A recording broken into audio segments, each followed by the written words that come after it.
Dow Jones में एक बड़े फॉल की शुरुआत 47,000 लेवल के आसपास से हो सकती है। इसकी वार्निंग हम कुछ हफ्तों से आपको देते चले आ रहे हैं और आपने देखा है इस वीक 47,040 के आसपास का हाई लगाकर एक फॉल आता हमें नजर आया है टैरिफ वॉर की न्यूज़ के कारण। अब सवाल ये है कि ये जो फॉल की शुरुआत हुई है एक न्यूज़ के कारण, क्या ये वही बड़ी फॉल में तब्दील हो सकती है जिसकी वार्निंग हम आपको कुछ वीक से दे रहे हैं? इसको तो हम आज समझेंगे ही। इसके साथ साथ जो निफ्टी में हमारे इंडेक्स में भी बड़े फॉल की बात हम करते आ रहे हैं, आप देखो वो भी हमारे रेजिस्टेंस के आसपास पहुंचा हुआ है इस वीक। और अब जो मंडे की ओपनिंग है वो भी 100 टू 100 पॉइंट्स के साथ गैप डाउन में हो रही है। सो निफ्टी और डाउ जोन्स बड़ी फॉल कर सकते हैं या नहीं, उसके सपोर्ट में कौन से इंडेक्स और सेक्टर हैं, कौन उसको अभी भी अपोज कर रहे हैं, सभी चीज़ों को आज समझ लेते हैं। हेलो एवरीवन, मैं हूं आपका दोस्त अभिजीत श्रीवास्तव। शुरू कर लेते हैं आज का ये वीडियो।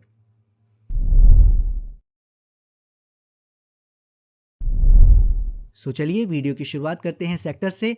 फार्मा की बात करें तो फार्मा आप देख रहे हो जो एक फॉल आ रहा था, हम लोग बात कर गए थे कि और ये बढ़ सकता है नीचे की ओर। फिलहाल इस वीक जो बाउंस मार्केट में आया है तो इसमें भी आता नजर आया है, कोई खास बात नहीं है। मेन पॉइंट याद रखिएगा, जब तक 23,000 23,200 इन एरियाज को ऊपर ब्रेक नहीं करता है तब तक इसके नीचे जाने की तैयारी पूरी है और ये कभी भी नीचे की शुरुआत कर सकता है। मेटल की बात करें तो मेटल जो था काफ़ी अच्छा कर रहा था, हमने आपको बताया भी था कि 3 सेक्टर्स ऐसे हैं जो अभी तक गिरने का नाम नहीं ले रहे हैं, जिसमें से एक मेटल भी है। आप देख रहे हो इस वीक उसमें कोई भी फ़र्क अभी तक तो नहीं पड़ा है। तो अब यहाँ से क्या करेगा, कैसे करेगा, वो हम देखेंगे। फिलहाल बहुत ऊपर भी नहीं गया है इस वीक, लेकिन गिरा भी नहीं है। अच्छी बात यह है कि इस वीक कोई बहुत बड़ी तेज़ी ऊपर नहीं आई है और यहीं कहीं काम करता नजर आया है रेंज में। आगे देखते हैं ये क्या करता है। एनर्जी की बात करें तो जिस बाउंस की हम लोग उम्मीद करते आ रहे थे, मेरी नज़र में अप्रोप्रिएट बाउंस अब एक आ चुका है। अब इससे ज़्यादा आएगा नहीं आएगा वो हम लोग देखेंगे। फिलहाल ओवरऑल मेरे हिसाब से इसकी जो एक एक्सपेक्टेशन थी हमारी बाउंस की वो पूरी हो गई है। आगे देखते हैं ये क्या करता है। हाइज ऊपर कटने नहीं चाहिए, ये हम लोग पहले बात कर चुके हैं। लेवल आपके सामने लगा हुआ है, देखते हैं ये यहाँ से क्या करता है। आईटी की बात करें तो आईटी ऑलरेडी एक बाउंस लेने की कोशिश किया था जिसको इसने नाकाम कर दिया था। अब इस वीक फिर से एक बाउंस लेने की कोशिश कर रहा है, देखेंगे क्या करता है। आईटी सेक्टर के बारे में अगर आप डिटेल्ड एनालिसिस जानना चाहते हैं कि आने वाले महीनों में और आने वाले सालों में आईटी सेक्टर का भविष्य कैसा नज़र आ रहा है, तो हमने लास्ट वीक ही इसके ऊपर फुल डिटेल्ड एनालिसिस वीडियो अपनी शेयर की है। इस वीडियो के एंड में आपको उसका लिंक मिल जाएगा कार्ड में, तो बिल्कुल आप उसको चेक कर सकते हैं। अब बात कर लेते हैं अभी शॉर्ट टर्म में, तो बिल्कुल अल्ट्रा शॉर्ट टर्म में जो ये बाउंस आ रहा है ये और कंटिन्यू हो सकता है। हमने पहले भी आपको बताया था, आज से नहीं यहाँ से बात करते आ रहे हैं कि और ऊपर जा सकता है। जगह इसके पास ऊपर जाने की है, लेकिन जिस तरह की अंडर परफॉर्मेंस ये दिखाता आ रहा है, जाएगा या नहीं वो देखना पड़ेगा। बात करें ऑटो की तो ऑटो उन 3 सेक्टर्स में से है जिसका डिस्कशन अभी हम लोग मेटल पे कर रहे थे कि ये हाई के आसपास काम कर रहे हैं, गिर नहीं रहे हैं और इनका गिरना ज़रूरी है अगर निफ्टी और पूरी मार्केट में बड़ा फॉल आना है। तो हमने देखा है ऑटो अभी तक वो गिरावट तो नहीं दे रहा है, बट अच्छी बात यह है कि ऊपर बढ़ भी नहीं रहा है। तो अभी ये जो रेंज बाउंड का माहौल है, देखते हैं ये आगे किस तरफ पैन आउट होता है। फिलहाल कुछ भी कहना कोई फ़ायदा नहीं होगा, इसको देखते हैं आगे कैसे बिहेव करता है। बात करें एफएमसीजी की तो वो भी कुछ महीनों से एक ही रेंज में चल रहा है, तो इसमें भी कोई खास बात करने का फ़ायदा नहीं है। सपोर्ट हमारा याद रखिएगा 53,000 53,200 के आसपास है। इन एरियाज़ को अगर ब्रेक कर गया तो बड़ा फॉल आएगा, वरना फिर से ये ऊपर की ओर अपनी यात्रा शुरू कर सकता है। बात करें पीएसयू बैंक की तो पीएसयू बैंक भी उन 3 सेक्टर्स में से है जिसमें मेटल और ऑटो आता है और इसने आपने देखा है इस वीक और हाई लगाया है और ये जितना डिले करता जाएगा यहाँ से गिरावट नहीं आएगी इसमें, उतना ही इसके चांसेस बढ़ते जाएंगे ऊपर जाने के और फिर परेशानियां और बढ़ेंगी। अगर ये आने वाले कुछ दिन भी ऐसे ही ऊपर रहता है, हाई लगाता रहता है, तो फिर इसके नीचे आने के चांसेस 0 हो जाएंगे और फिर ये अच्छा करता चला जाएगा। तो इसीलिए ब्रेकआउट आपको पता है ऑलरेडी हो चुका है, हमारे रेजिस्टेंस के ऊपर ऑलरेडी अच्छा काम कर रहा है, लेकिन ये अच्छा करता जाएगा या ये ट्रैप है, इसी का हमें पता लगाना है। बाकी डिस्कशन हम लोग कंक्लूजन में करेंगे ही, तो देखते हैं क्या होता है आगे। रियल्टी की बात करें तो रियल्टी आप देख रहे हो वो उसी जोन में है, उसी रेंज में है, तो ज़्यादा कुछ कहने का फ़ायदा नहीं है। व्यू हमारा सेम है, इन एरियाज़ को डिसाइसिवली काटेगा तो फिर एक फॉल की शुरुआत और होती जाएगी, वरना जो बाउंस हम उम्मीद करते आ रहे हैं वो अभी कभी भी शुरू हो सकता है। तो कुल मिला के हम लोग ये कह सकते हैं कि सेक्टर्स में इतना ज़्यादा कुछ इन्फॉर्मेशन हमें नहीं मिल रहा है, कोई ऐसा सजेशन नहीं मिल रहा है जो हमें कुछ क्लियर बता सके कि क्या हो रहा है, क्योंकि आधे से ज़्यादा सेक्टर नीचे की दिशा दिखा रहे हैं। कुछ एक सेक्टर, खासकर ये हमारे Trinity, auto, metal and PSU bank, ये अभी भी ऊपर टिकने की कोशिश कर रहे हैं, ऊपर काम करने की कोशिश कर रहे हैं। तो जल्दी ही या तो ये 3 सबको ऊपर खींच लेंगे या बाकी सब इन 3 को नीचे खींच लेंगे। इसका जवाब बहुत जल्दी मिलने वाला है, तो देखते हैं यहाँ पे क्या होता है। चलते हैं सीधे ग्लोबल मार्केट पे और समझ लेते हैं वहाँ इस वीक क्या इंटरेस्टिंग हुआ है। जो लेवल आपको याद होगा, हम लोग करते आ रहे हैं बात 46,500 से 47,000 की जोन की, और इस वीक का हाई, जैसा हमने आपको वीडियो की शुरुआत में भी बताया, यहाँ दिखा दे रहे हैं। एग्जैक्ट लेवल जो मुझे यहाँ चार्ट पे नज़र आ रहा है वो है 47,049। जी हाँ, बिल्कुल वही हाई लगता नज़र आया है। 50 पॉइंट्स ऊपर गया है, जबकि जाने को और 100-200 पॉइंट्स भी जा सकता था। याद रखिएगा, रेजिस्टेंस हमने आपको हमेशा बताया है, एक जोन होता है, एक एरिया होता है, कोई लेवल नहीं होता। तो लकीली वहीं से गिर गया है जिन एरिया से हम उम्मीद कर रहे थे। अब ये फॉल बड़े फॉल में तब्दील हो गया या नहीं, उसको समझ लेते हैं चार्ट्स पे क्या हो रहा है। यहाँ पे पहला जो कंफर्मेशन मिलता है आपको, मैंने बताया था अर्ली कंफर्मेशन का एरिया था ये 45,100 के आसपास का एरिया, वो आप देख रहे हो अभी तक तो वहाँ पहुँचा भी नहीं है। तो अगर इस टर्म में देखें तो अभी तो ये कुछ भी नहीं बताया है हमें कि ये बड़ा फॉल आएगा कि नहीं आएगा। अर्ली कंफर्मेशन वाला लेवल एटलीस्ट कटना चाहिए, राइट? तो वो अभी कटता नज़र नहीं आया है। इसके अलावा अगर बाकी जगहों पे देखें, अगर हम नैस्डैक को देखें तो नैस्डैक भी ऑलरेडी हमने जैसा आपसे बात की थी वो रेजिस्टेंस के आसपास पहुंच चुका था, डाउ जोन्स से पहले पहुंच चुका था, और ये ऊपर उस लेवल को काट चुका था, मुझे कहना चाहिए, बस ऊपर डिसाइसिवली नहीं गया था। और आप देख रहे हो कि सपोर्ट हमारा जो यहाँ पे भी है अर्ली कंफर्मेशन का है, वो भी नहीं कटा है। ठीक है, इसके अलावा अगर रसल को देखते हैं, स्मॉल कैप जो है यूएस मार्केट का, उसमें तो ऑलरेडी रेजिस्टेंस पे चल रहा था, जैसे हमने आपको दिखाया था कि ये पुराने रेजिस्टेंस एरियाज़ हैं, तो यहाँ पे थोड़ा बहुत काम कर सकता है, वही वो कर रहा है। तो इसमें तो अभी कुछ ऐसा इन्फॉर्मेशन मिल ही नहीं रहा है, अभी कुछ ऐसा खास बात इसमें हुआ ही नहीं है। तो अगर यूएस मार्केट को देखें तो इनसे बहुत हमें हेल्प फ़िलहाल तो नहीं मिल रही है, लेकिन अगर बाकी इंडेक्स को देखते हैं, डेली चार्ट कर दें और बाकी यूरोपियन इंडेक्सेस को देखें, तो एक अच्छा पॉजिटिव साइन नीचे के लिए क्या दिख रहा है, पॉजिटिव साइन ऊपर के लिए नहीं, राइट? क्या दिख रहा है? ये जो हाई लगा था, मैंने आपसे लास्ट वीक भी कहा था, उसके लास्ट वीक भी कहा था कि हाई गैप से ये कटा है, याद रखिए ये ब्रेकआउट गैप से हुआ है, लेकिन हमें देखना होगा कि ये कितने दिन इसके ऊपर रह पाता है। और आप देख रहे हो उसके ऊपर कुछ दिन रहा तो, मगर कैरेक्टर भी हम लोग जो देखते हैं, सस्टेनेबिलिटी हुई है, कैरेक्टर नज़र नहीं आ रहा है, वो अच्छी कैंडल्स नज़र नहीं आई हैं, और इस वीक फिर से उसी रेंज में अंदर आता नज़र आ रहा है। तो ये शेडी काम किया है इसने, राइट? डैक्स की बात करें तो डैक्स ऑलरेडी हमने आपसे बता रखा है कि ये लेवल जो सपोर्ट हमने दे रखा है रिवाइज करके 23,700 के आसपास, ये अर्ली कंफर्मेशन दे देगा नीचे जाने का अगर कट जाता है तो, वरना इसके ऊपर रेजिस्टेंस के आसपास ऑलरेडी ये भी काम कर रहा है। तो अभी इसमें भी कुछ खास नहीं हुआ है। यूके 100 की बात करें तो ये तो रेजिस्टेंस को पार कर चुका है ऑलरेडी, राइट, लाइक नैस्डैक। तो अब ये फॉल अगर शुरुआत हो जाएगा तो वो रेजिस्टेंस आपका फेल हो जाएगा, ब्रेकआउट फिर, राइट? तो ये करता है या नहीं, आने वाले दिनों में इसमें भी क्लैरिटी आएगी। निकाई की बात करें तो हमने आपसे पहले ही बता रखा है कि ये तो चाल ऑलरेडी बढ़िया दे चुका है, ब्रेकआउट इसमें ऑलरेडी पहले हो चुका है, और इस वीक और भी जानदार चाल आती नजर आई है। तो अब इसमें क्या 10% का करेक्शन आ सकता है? कभी भी आ सकता है। 10% का करेक्शन तो कुछ भी नहीं है, राइट? ये बिल्कुल आपको कभी भी देखने को मिल सकता है, ये याद रखिएगा। 10 से 15% मुझे कहना चाहिए correction is a normal correction. इससे ज़्यादा कुछ भी करेगा तो फिर हम उसको दूसरी नज़र से देखेंगे। इतनी करेक्शन याद रखिए किसी भी लेवल से हो सकती है। मेरा मानना है 50,000 एक साइकोलॉजिकल रेजिस्टेंस है, इसके पहले ही वो करेक्शन कभी भी कहीं से भी आ सकती है। तो अब वो आती है या नहीं वो आने वाला वक्त बताएगा। 50,000 के पहले ये आ सकती है, याद रखिएगा, एक अच्छा लेवल है ये। ब्राज़ील की बात करें तो हम आपको पहले बताते आ रहे हैं, ये जितनी भी तेज़ी आ रही है मेरी नज़र में ये सब फेक है, क्योंकि अभी इसमें वो ट्रेंड की शुरुआत नहीं हुई है, इसका कुछ समय तो बाकी है। हम आपको बात करते आ रहे हैं, अगर आपको ये एरिया याद हो, राइट, ये आप देख लो क्या टाइम है, नवंबर अक्टूबर 2024। तभी हमने आपको बता दिया था कि इसके जो ऊपर जाने के चांसेस थे वो फिनिश हो गए थे और करेक्शन बढ़ गई थी, याद है? तो अब कहने को आप देखोगे वहाँ से क्या फॉल आया है? नहीं आया है। थोड़े दिन तो गिरा, लेकिन अल्टीमेटली उसके ऊपर ही काम कर रहा है। लेकिन अगर आप स्टॉक्स जाके चेक करोगे तो कोई चाल खास आपको नहीं नज़र आएगी। इसी को कहते हैं इंडेक्स का परसेप्शन बना के रखना कि हम अच्छे हैं, लेकिन मार्केट वहाँ की अच्छी नहीं है, स्टॉक वहाँ अच्छा परफॉर्म नहीं कर रहे हैं जैसे हमारी मार्केट में नहीं कर रहे हैं। ठीक है, तो वो फॉल अब आता देख रहे हो, और वही हम बात कर रहे थे कि अभी इसका समय बचा है। हालांकि अगर ब्रेकआउट आ जाता और बड़ी चाल कोई बनने की कोशिश होती तो हम उसकी बात ज़रूर करते, फिर मान लेते भाई जैसा प्राइस कहेगा वैसा मानना पड़ेगा, लेकिन अभी वो ऐसा नहीं हुआ है और अब फॉल आपको दिखा रहा है कि वाकई में नहीं हुआ है। ठीक है, अब आ जाते हैं डॉलर इंडेक्स पे। डॉलर इंडेक्स हम बात करते आ रहे हैं आपसे, 100 के ऊपर ये कभी भी जा सकता है, इतना बाउंस टोटली एक्सपेक्टेड है। 96 का सपोर्ट जब तक ब्रेक नहीं करता है, आपने देख लिया है 96 का सपोर्ट ब्रेक नहीं किया है, कई महीनों से इसकी बात हम लोग कर रहे हैं, और फाइनली यहाँ एक रेंज में काम करते करते 99 के आसपास एक बार फिर से पहुँचता नज़र आया है।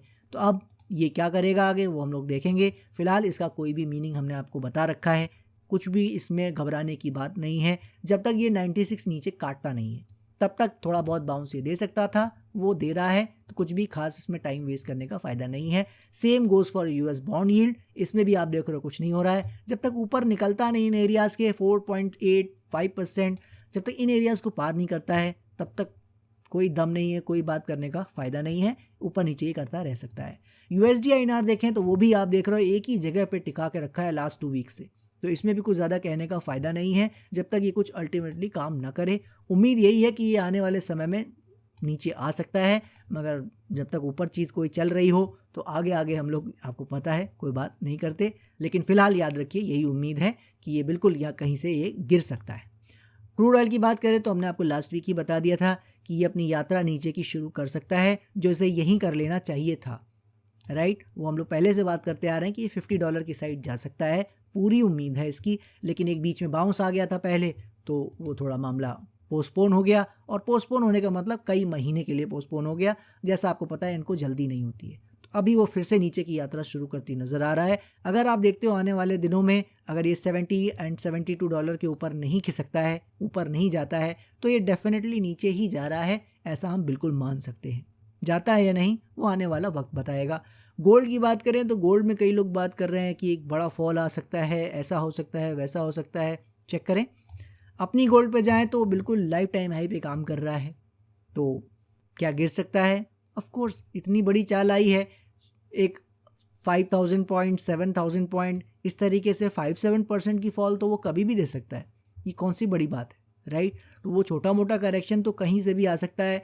अब वो बड़ी फॉल में तब्दील हो जाएगा कल को, तो वो हम लोग उसकी बात करेंगे, लेकिन आज ऐसा कोई सिम्टम नहीं मिल रहा है, और जब तक प्राइस ऐसा कुछ भी कहे नहीं, मानना नहीं चाहिए। किसी ने मुझसे ये पूछा कि आपने बोला था 1,18,000 1,20,000 का रेजिस्टेंस MCX वाले सिल्वर में है, तो आप देख रहे हो कि उसको पार कर गया ना, ये रहा 1,18,000 1,20,000, ये तो उसके भी ऊपर काम कर रहा है। तो पहला चैलेंज ये है कि ये इसके नीचे आए, दूसरा चैलेंज ये है कि भाई फिर पहले 1,08,000 को ब्रेक करे, जो कि मुझे थोड़ा सा अभी डाउटफुल लग रहा है।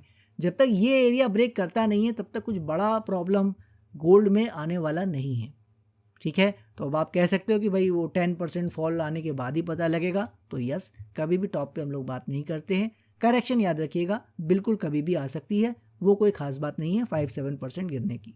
सो कुल मिला के अगर हम लोग ग्लोबल मार्केट को देखते हैं तो एक प्रॉमिसिंग फॉल हमें दिखता नज़र आया है, ज़रूर दिखता नज़र आया है, मगर ऐसा कुछ कन्फर्मेशन के तौर पर हमने कुछ भी उसमें कहीं दिखता नज़र नहीं आया है, ठीक है। तो इसीलिए हमें ये ध्यान देने की ज़रूरत है कि जब तक कुछ कंफर्मेशन, कम से कम अर्ली कंफर्मेशन हमें ना मिले, तब तक आगे आगे बात करने का कोई फ़ायदा नहीं है। डेफिनेटली यूएस मार्केट में जो फॉल आया है हमारे ही एरिया से आया है, तो अब देखना ये है कि क्या उसको वापस जाके काट तो नहीं रहा है, ठीक है। तो आने वाले दिनों में वो क्लैरिटी आएगी। याद रखिएगा टॉप पे टॉप का पता नहीं लगता है ना। तो ये आने वाला समय हमें काफ़ी कुछ क्लियर करेगा, और बाकी जो हम लोग कंक्लूजन में डिस्कस करते हैं उसमें और बातें डिस्कस करेंगे ही। चलते हैं अब देख लेते हैं हमारे बाकी के जो अदर इंडेक्सेस हैं, जो मेजर वंस हैं और हमारे इंडियन मार्केट के हैं, उसको समझ लेते हैं। सबसे पहले बात कर लेते हैं अपने जूनियर निफ्टी की, जिसके बारे में हम स्पेसिफिकली बात करते आ रहे हैं कि इसमें जो ये प्राइस 70,500 के आसपास का लगा है, हमारी नज़र में ये एरिया अब ऊपर ब्रेक नहीं करना चाहिए। तो प्राइस में इसका काम एज ए बाउंस फिनिश हो गया है। जो हमने आपको बताया था कि ये था एक बड़े फॉल की शुरुआत, ये आ गया बाउंस, और प्राइस के तौर पर ये बाउंस हमारी नज़र में पूरा हो गया है। अब इसे वापस नीचे की यात्रा शुरू कर देनी चाहिए, ऐसा हम उम्मीद कर रहे हैं। कल को सही होते हैं या गलत वो कौन तय करेगा? मार्केट तय करेगी, राइट। अभी तक आपने लास्ट कुछ सेशंस में देखा है, पहले पीछे एक बहुत बढ़िया ज़बरदस्त फॉल हमें देखने को मिली, उसके बाद एक बाउंस की जो उम्मीद हम लोग कर रहे थे वही आती नज़र आई है। तो अभी ऐसा कुछ भी आउट ऑफ द बॉक्स इसने नहीं किया है जिसको देखकर हम कहें कि यार हमारे व्यू में कुछ तो गड़बड़ हो रही है, कुछ तो बदलाव आ रहा है। ऐसा कुछ भी नहीं किया है, परफेक्टली नॉर्मल तरीके से ये काम कर रहा है। तो अब आने वाले समय में देखते हैं कि ये यहाँ से कैसे बिहेव करता है। अगर ये हाई के आसपास जाने की भी कोशिश करेगा तो भी मेरे ख्याल से ये एक प्रॉब्लम शो करेगा। तो देखते हैं आने वाले हफ्तों में ये कैसे काम करता है, यहाँ से गिरता है जो हम उम्मीद कर रहे हैं या ये ऊपर जाने की कोशिश करता है। बात करें स्मॉल कैप की, तो स्मॉल कैप आप देख ही रहे हो वो कोई बहुत ऊपर नहीं जा सका है। जैसा हमने आपसे बात की थी कि ये बाउंस का एक प्रैक्टिकल एरिया था जहाँ के आसपास से गिरा है। वापस यहाँ तक जाना चाहे बिल्कुल जा सकता है, लेकिन मैं ये कहूँगा कि जाने का कोई फ़ायदा अब है नहीं। एक अच्छा मौका है, इसको यहीं से एक बार गिर जाना चाहिए, राइट। अब गिरता है या नहीं वो आने वाला वक्त बताएगा। अभी तक जो काम कर रहा है परफेक्टली नॉर्मल है। नॉर्मल के नाम पर आप ये भी कह सकते हो कि एक बार यहाँ भी ऐसे हाई लगाने जा सकता है, ऐसी कोई खास बात नहीं है, कोई बहुत दूरी नहीं है, बिल्कुल वो 2-3% जो भी एरिया है ये बिल्कुल अचीव कर सकता है, फिर गिर सकता है।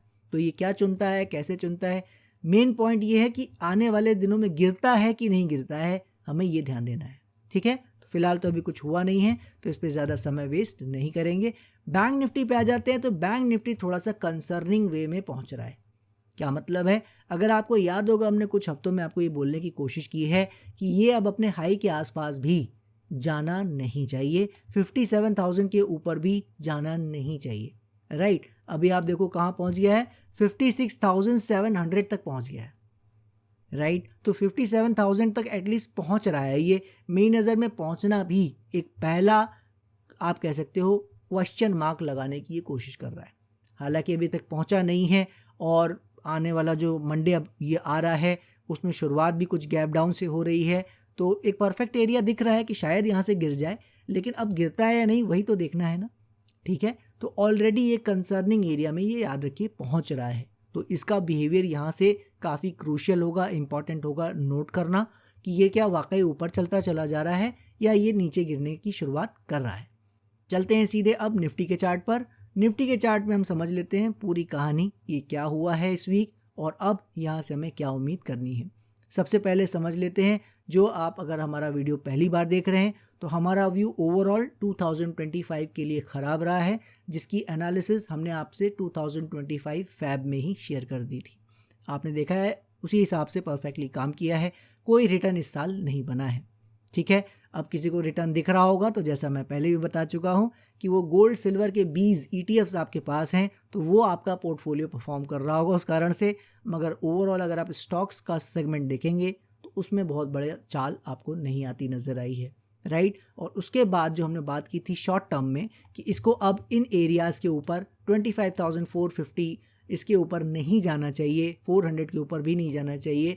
आप देख रहे हो ये जो बाउंस चला है थोड़ा सा हमारी सोच से अगर आप मुझसे ऑनेस्टली पूछोगे थोड़ा सा ऊपर ज़्यादा ही आ गया है, लेकिन मेन था ये रेजिस्टेंस, राइट। इसके ऊपर टिकना नहीं चाहिए, इसके ऊपर जाना नहीं चाहिए, इसकी बात हम करते आ रहे हैं और अभी तक गया नहीं है। और मंडे की ओपनिंग जो है वो गैप डाउन होती नज़र आ रही है। अगर प्राइस में लेवल वाइज देखें तो लेवल वाइज बदलाव नहीं है, अभी भी ये 400-450 का एरिया एक सॉलिड रेजिस्टेंस एरिया है, इसके ऊपर इसे नहीं चलना चाहिए। कि जो बाउंस की भी हम उम्मीद कर रहे थे वो भी ऑलरेडी काफ़ी हद तक आ चुकी है, अब इसके ऊपर जाने का मतलब नहीं है।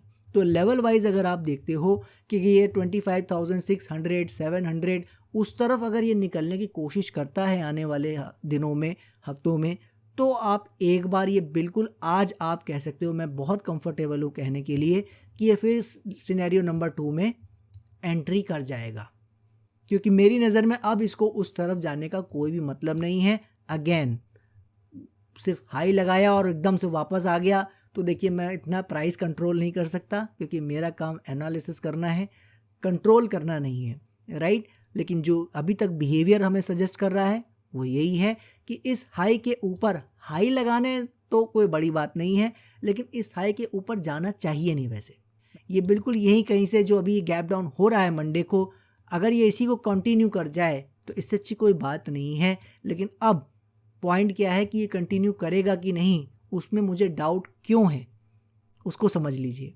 हम लोग साइकोलॉजी का पार्ट आपको यहाँ बताने की और सिखाने की कोशिश करते आ रहे हैं कि मार्केट साइकोलॉजी के बारे में कैसे सोचा जाता है। आज उसकी प्रैक्टिस करने का एक बार और मौका आ गया है। अब मैं आपको हिंट देने की सबसे पहले अगर कोशिश करूं तो आप अगर हमारे वीडियोस को देखते आ रहे हैं पूरे 2025 में, तो आपको याद होगा कि न्यूज़ से रिलेटेड हम लोग क्या बात करते आए हैं। याद आ रहा है? थोड़ा सा उस तरफ सोचने की कोशिश कीजिए, वरना मैं तो बताने जा ही रहा हूँ। अगर आप सोचना चाहते हो तो इस वीडियो को यहाँ पे पॉज करिए, अपनी तरफ से थोड़ा सा अपने दिमाग को पिघलाइए, थोड़ा सोचने की कोशिश कीजिए कि यार आखिर अभिजीत ने न्यूज़ को लेकर और प्राइस के बिहेवियर को लेकर डिस्कशन क्या किया हुआ है पिछले कुछ महीनों में, राइट? उसको सोचने की कोशिश कीजिए और अब मैं यहाँ डिस्कशन शुरू करने जा रहा हूँ। अगर आपको सोचना है तो आप पॉज करके सोच सकते हैं। हमने हमेशा ये बात की है कि अगर हम यहाँ पे बाउंस की उम्मीद कर रहे हैं तो वो बाउंस कभी खराब न्यूज़ पे ख़त्म नहीं होता है। याद आ रहा है? इसका एग्जाम्पल मैं आपको एग्जैक्टली उसी एरिया में ले जाके दिखाता हूँ तो आपको एग्जैक्टली याद आ जाएगा जो मैं आपको कहना चाह रहा हूँ। याद है जब ये बाउंस आ रहा था, उसके बाद टैरिफ वॉर की शुरुआत हुई थी, तो मैंने आपसे क्या कहा था कि ऐसे बाउंस ख़त्म नहीं होते टैरिफ वॉर जैसी न्यूज़ पर, ये एक बार को फिर और ऊपर की ओर हाई लगाने जा सकता है। याद है? और इसके बाद मैंने आपको एक दिखाया था जब इंडिया पाकिस्तान के वॉर की बात हुई थी, आगे यहाँ कहीं इस जोन में, याद आ रहा है? यहीं कहीं बात हुई थी। तब भी मैंने आपसे कहा था कि इतना जल्दी ये गिर जाए फिर आसान नहीं है, क्योंकि ख़राब न्यूज़ से कभी भी बाउंस कंप्लीट नहीं होता है। बहुत ही रेयर होता हो तो अलग बात है, राइट? तो अब आप देखो वही चीज़ हम यहाँ आपको बात कर रहे हैं कि अभी भी ये बाउंस का ही पीरियड चल रहा है, राइट? हम यहाँ बाउंस फिनिश होने की बात कर रहे हैं और अभी एक टैरिफ वॉर की न्यूज़ आ गई। तो अब इस वॉर की न्यूज़ से ये फॉल बड़ा बन जाएगा, इसकी उम्मीद हम नहीं कर सकते। अगर हो जाएगा तो बहुत ही अच्छी बात है, क्योंकि हम तो बड़ा फॉल उम्मीद कर ही रहे हैं, आपको पता है। लेकिन ये जो न्यूज़ साथ में चिपक गई है, अगर आपको हमारी लाइन याद हो तो ये जो है ना कॉम्बिनेशन ज़्यादातर टाइम काम नहीं करता है। और एज ए एनालिस्ट जो ज़्यादातर टाइम काम करता है, हमें उसको ही मान के चलना होता है, राइट? तो चूंकि ये कॉम्बिनेशन रेयरली ही काम करता है तो हम इस पे रिलाय नहीं कर सकते। इसीलिए आने वाले समय में जो कुछ दिन के बाद इसका प्राइस का बिहेवियर क्या होगा, हमें वो नोट करना होगा। तो इस वीक जो भी फॉल आती है, अब जो वीक आ रहा है, शुरू हो रहा है, इस वीक अगर कोई भी फॉल आ रही है उस पर हम लोग ट्रस्ट नहीं कर सकते, ठीक है? तो उसको कैसे समझें कि ये क्या करेगा या क्या नहीं। अभी की फॉल को हम लोग बहुत ज़्यादा इम्पॉर्टेंस दे नहीं सकते। आने वाले दिनों में आप ध्यान क्या दें कि क्या ये 24,000 सबसे पहले, क्या ये 24,700 600 के एरिया में पहुंच रहा है? सबसे पहला काम इसको ये करना है। इससे पहले तो कुछ कोई बात करने का फ़ायदा ही नहीं है, ठीक है? तो इसमें कोई भी दिमाग लगाएं कि ऐसा होगा वैसा होगा, कोई फ़ायदा नहीं है। सब कुछ एजम्पशन की कैटेगरी में आएगा। तो इसीलिए प्राइस की कैटेगरी में देखें, एक्चुअल बिहेवियर की कैटेगरी में देखें, साइकोलॉजी का इस्तेमाल करें, ठीक है? तो अगर ये न्यूज़ का इन्फ्लो है, अगर ये सिर्फ न्यूज़ का एक फॉल है, एक डराया जा रहा है मात्र, तो आप देखोगे थोड़ी फॉल तो आने वाले कुछ दिनों में आ जाएगी, मगर ये फिर रिकवर कर जाएगा, ठीक है? और इससे भी वर्स्ट हो सकता है। क्या हो सकता है कि सिर्फ मंडे को ही फॉल आए और वो भी अगले कुछ दिनों में रिकवर कर जाए, है ना? तो इसीलिए अभी मंडे क्या ओपन हो रहा है, कहाँ तक गिर रहा है उस दिन, वो इम्पॉर्टेंट नहीं है। इसीलिए उस पर इतना ध्यान नहीं देना है। पॉइंट क्या है कि आने वाले कुछ दिनों का हमें प्राइस बिहेवियर देखना है कि पहला ये 24,700 600 इस एरिया में पहुंच रहा है कि नहीं। दूसरा जो आपको ऑलरेडी पता है कि 24,300 से 100 के जोन में पहुंच रहा है कि नहीं, ठीक है? क्योंकि अब इस जोन में पहुंचने का मतलब ही आपको पता है कि इसकी कहानी कंफर्म हो जाएगी और ये फिर नीचे की अपनी जर्नी शुरू कर देगा, ठीक है? ये दो काम करना इसको बहुत ज़रूरी है। इसके पहले कितनी अच्छी न्यूज़ आए, कितनी ख़राब न्यूज़ आए, कुछ भी हो रहा हो दुनिया में, हमें उस पर ध्यान नहीं देना है। इसीलिए टैरिफ वॉर के कारण जो भी ये फॉल आ रहा है, बहुत ही अच्छी बात है। यूएस मार्केट में भी हमारे रेजिस्टेंस एरिया से आपने देखा फॉल आया है, सेक्टर में भी हमारे रेजिस्टेंस एरिया से ही सब गिरावटें आ रही हैं। और यहाँ देखें निफ्टी में तो भी ये हमारे रेजिस्टेंस के एरिया के नीचे ही काम कर रहा है, कोई ऊपर नहीं गया है। सिर्फ 3 सेक्टर ऐसे हैं जो हमारे लेवल को, हमारी एनालिसिस को चैलेंज कर रहे हैं, जो ट्रिनिटी आपको मैंने बताया, auto, metal and PSU bank, right. ये 3 सेक्टर्स जो हैं इनका गिरना इसीलिए ज़रूरी है अगर मार्केट को नीचे कंटिन्यू करना है। तो इन तीनों पे नज़र रखने की बात हम लोग आज से नहीं कर रहे हैं, वो आपको हमेशा ध्यान देना है कि वो क्या कर रहे हैं। अभी तक वो गिरे नहीं, इस वीक भी आपने देखा है, लेकिन अच्छी बात है कि वो बढ़े नहीं हैं। पीएसयू बैंक में थोड़ी बहुत चाल ज़रूर आई है, मगर अब देखते हैं कि वो कंटिन्यू यहाँ से करता है या नहीं। तो थोड़ा सा सब्र और रखिए। जितना आपने किया है आपको वाकई सैल्यूट है, जितना आपने पेशेंटली वेट किया है। कई लोग कह सकते हैं कि वेट करने के अलावा और कर भी क्या सकते हैं, जी नहीं। लोग ट्रेड कर रहे हैं, लोग इन्वेस्ट कर रहे हैं और फंसने के बाद गाली दे रहे हैं मार्केट को या किसी इन्वेस्टर या एनालिस्ट को, राइट। तो वो करने से बेटर है आपने जो ये पेशेंस दिखाया है। कुछ लोग आप में से मुझसे रेगुलर टच में रहते हैं, कई बार कुछ बातें होती हैं तो मुझे पता लगता है कि आप लोग पेशेंटली वाकई वेट कर रहे हैं। ये बहुत ही कमेंडेबल है, बहुत ही अच्छा काम आप लोग कर रहे हैं। अगर कोई व्यू को माने, मेरा भी हमेशा मानना रहा है, उसको अच्छे से माने। कोई काम करें तो अच्छे से करें, वरना ना करें, राइट। तो इसीलिए जो इंतज़ार कर रहे हैं उनको फिर अपना पेशेंस का बांध अभी जल्दी तोड़ना नहीं चाहिए। जब इतना किया है थोड़ा सा और करेंगे, इसका बिहेवियर नोट करेंगे, वरना जल्दी ही हम आपको बताते नज़र आएंगे कि इसके मन में क्या चल रहा है। ठीक है, थोड़ा मुझे समय और दीजिए, इसको ऑब्जर्व कर रहे हैं। याद रखिए बस इसका काउंटडाउन तो शुरू हो ही गया है। क्या करता है इस काउंटडाउन में, हमें वही नोट करना है। जाते जाते बस यही कहना चाहूँगा कि अगर वीडियोस हमारे पसंद आ रहे हैं, हमारी साइकोलॉजी आपको अगर समझ में आ रही है, कुछ भी आपको इस वीडियो से सीखने को अगर मिला है, प्लीज़ इसे दूसरों से शेयर ज़रूर करिएगा। जितना आप शेयर करेंगे उतना ही ज़्यादा हमारे सब्सक्राइबर्स बढ़ेंगे, उतना ही ज़्यादा हमें मोटिवेशन मिल पाएगा कि हाँ हम कुछ ठीक काम कर रहे हैं, कुछ लोगों को हेल्प मिल रही है। तो हम और ज़्यादा से ज़्यादा कंटेंट आपके लिए लाने की कोशिश करने वाले हैं। स्टॉक की सीरीज़ हमने ऑलरेडी शुरू कर दी है। आईटी सेक्टर के बारे में लास्ट वीक ही आपको बताया है, ध्यान से उसको देख लीजिए, आपको सब समझ में आ जाएगा आने वाले समय में उसमें क्या क्या हो सकता है। सो दीजिए मुझे इजाज़त, नेक्स्ट वीक फिर मिलते हैं। तब तक के लिए जय हिंद, जय भारत।